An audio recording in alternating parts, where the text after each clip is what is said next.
পুজোর আগে নতুন উদ্যোগ নিতে দেখা গেল রাজারহাটের বিধায়ক তাপস চট্টোপাধ্যায়কে। দুস্থ মানুষের পাশে দাঁড়ালেন তিনি। এদিন হাজার জন দুস্থ ছেলেমেয়েদের হাতে পুজোর জামাকাপড় তুলে দেন তিনি। শিশুদের মুখে হাসি ফোটাতে আয়োজন করেন এসো হাত ধরি চলো পুজোর বাজার করি। 1000 দুস্থ ছেলেমেয়েদের পুজোর জামা কাপড় কিনে দেওয়ার উদ্যোগ নিয়েছেন এবং তারাই আজকে দোকানে গিয়ে নিজেদের পছন্দ মতো জামা কাপড় কিনলেন।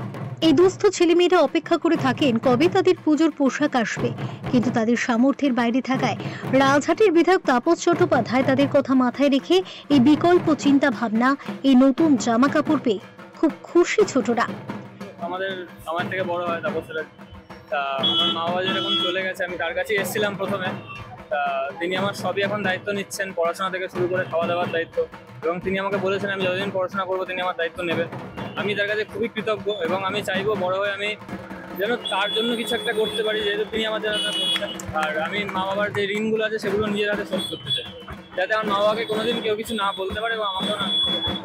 তাপস চ্যাটার্জি বলেন, ছেলেটিকে তার বাবা মা অতিরিক্ত দেনার ফলে ছেড়ে চলে যায়, কিন্তু যখন তিনি জানতে পারেন তখন তার পড়াশোনা থেকে খাওয়া দাওয়ার সমস্তটাই তিনি বহন করেন।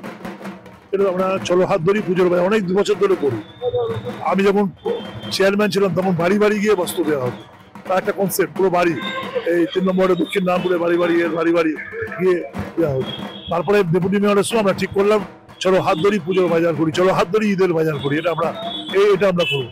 এক সময় যেদিন কোভিড হয়েছিল সে বছর তাই মুসলিমদের ঈদ, সে বছর বাচ্চারা ঈদের বাজার করেছিল এই জামা কাপড় পরে। অন্য কোনো মানে গরিব মানুষ দিনমজুর তাদের আয় ছিল না, এটা ছিল তাদের কাছে বিষয়। এবং সে বছর আমরা হাইস্ট বাজার ছোটকাল বাজার বাচ্চারা নিজের চয়েস করেই কিনছে।